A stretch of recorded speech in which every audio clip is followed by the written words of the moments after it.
Welcome back, painting friends. As I was walking down to the studio this morning, I noticed that I have got a couple of trees that have some beautiful flowers on them, so that gave me inspiration. Today, you're going to use blue, white, pink, and black.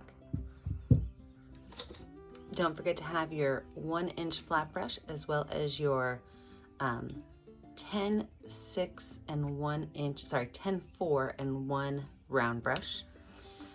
Cup of water is always helpful to keep your brushes clean, and I always have a rag on hand. So let's get started. The first part is so easy. You're going to cover your whole canvas with white. Top to bottom, left to right, everything is going to be white.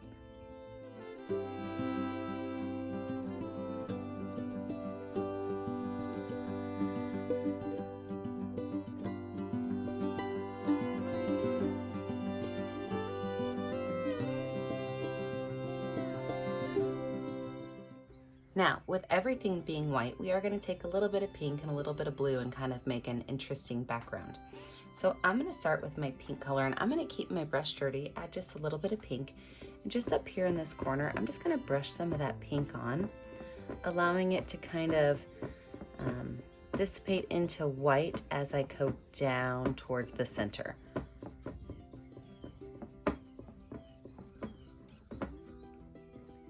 And I don't even have to really wash my brush off for the next step, but I'm going to do the same thing with blue, but I'm going to add more blue. So I'm just going to add a couple of spots of blue, kind of following that same curved line. So I'm just going to start up here in the corner, kind of pull it down in a curved line, almost meeting up to that pink, but maybe leaving just a little bit of white space in the middle. And I can even darken up this corner just a little bit by adding some extra blue. I'm going to smooth out these lines, and we'll let this dry. When we come back, we will add in our blossoms.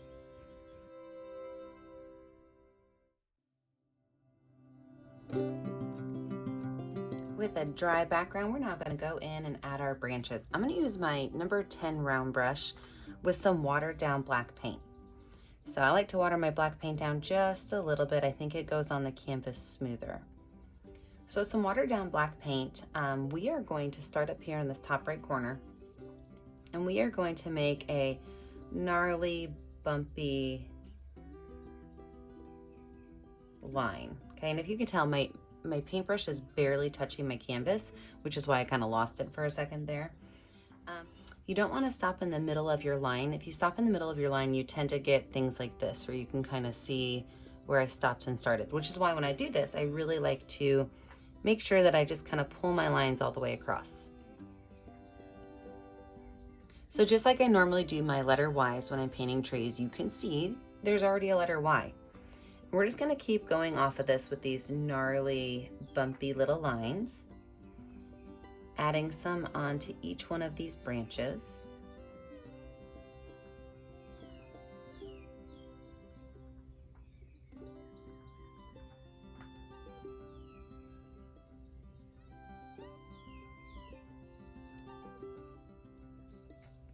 And when you get to the point where you're like, okay, that's enough, I think I've got it covered, then I want you to make sure that you have one that at least extends almost to the other end of your canvas.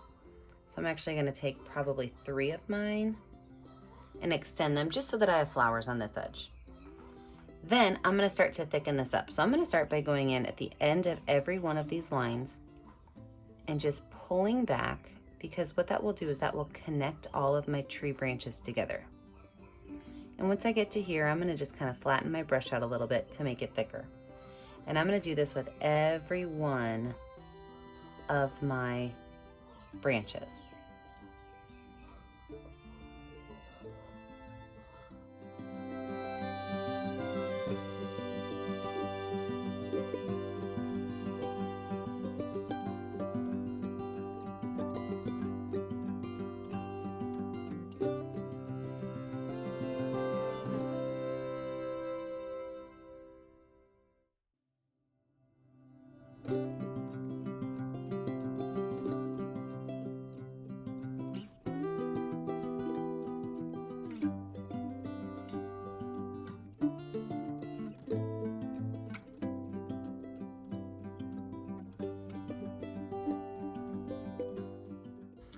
All right, we're gonna let our black dry. When we come back, we're gonna add in all of our flowers.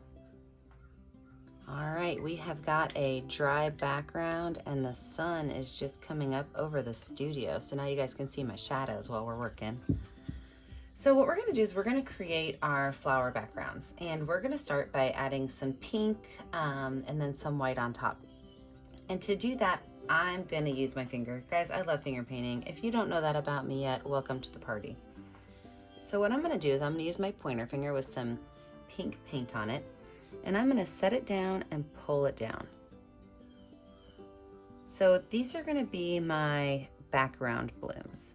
You can make them with 3, you can make them with 4. They do not have to be attached to a tree. They can even just kind of be slightly suspended. If you make them that are 2, like this one, then it's more like a side view, or maybe that flower's not opening yet. So you don't have to make them with all 4, but it is really just a line down and connecting in the middle. It's almost like you're making flowers out of your fingerprints. Magical, isn't it? So you're gonna put some of these in the background, keeping your concentration of pink towards this end. You can absolutely have some pink out towards this end, but let's try to make it a little bit more minimal and maybe even just single finger strokes, maybe a couple of double ones. Let's try to keep most of the big, gigantic pink towards this end over here.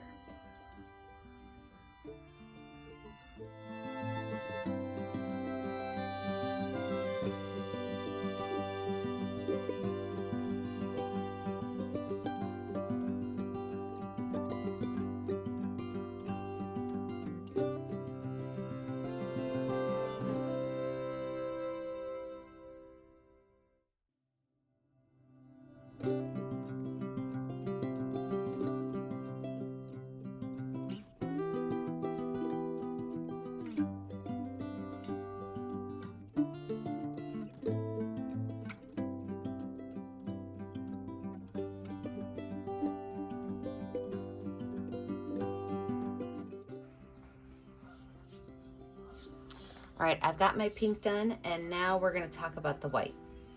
You can choose to add your white on right on top of the wet pink. You're gonna get more of a light pink color then, or you can choose to let your pink dry and have more of a bright, vibrant white. So that's gotta be your choice. I am gonna push pause and cover up this beautiful sun coming in, and then I'll be right back as soon as I have my cover. See, it just keeps going in and out. Yep, I'm gonna cover it up though. So I'm gonna go ahead and start out adding mine with the wet pink background, and we'll see how I love it. So the exact same process, you can do your lines together, forming your flower. And you know, you can even do a 5-petal flower. I was kind of sticking with 4 petals. I like the way the pink mixes in. Make sure if you get too much pink on your finger though that you are wiping it off. You can even do some of the 2 parts or even the 1 part, and just allow these guys to kind of flow and touch a little bit. We will be adding a center spot into the middle of them. Yeah, even if you go over it a couple times, you get some really interesting lines of color.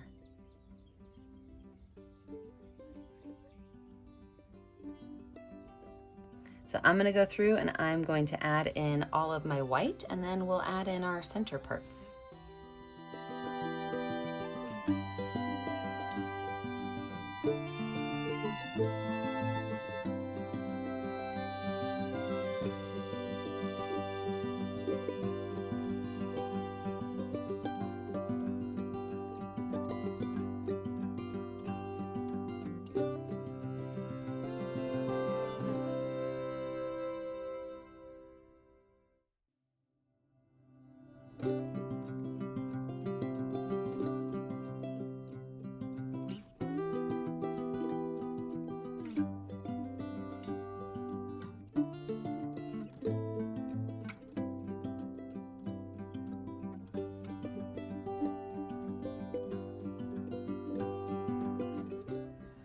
So I hopped outside the studio real quick to grab the flowers that inspired this, and I just really love them.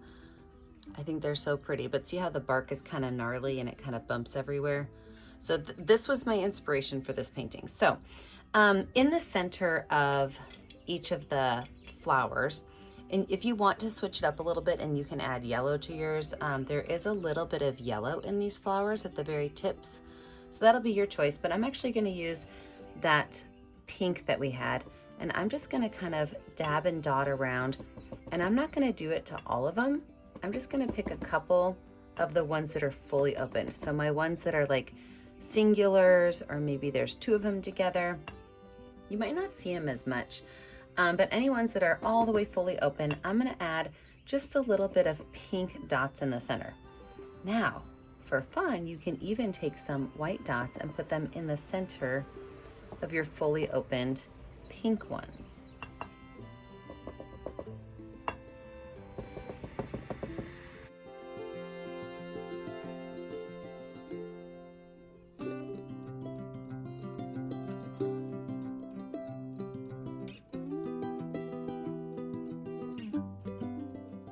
And then with the smallest back of a brush that I have, I'm going to use the smallest amount of black and just add a couple of dots of black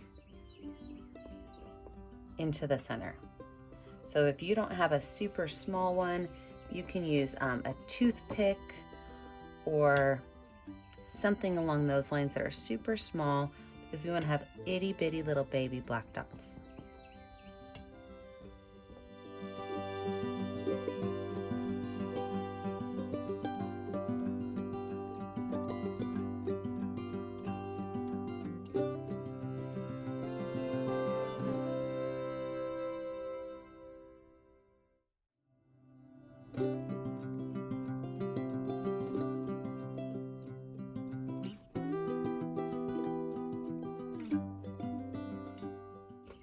And don't forget that when you're finished, you need to sign your work.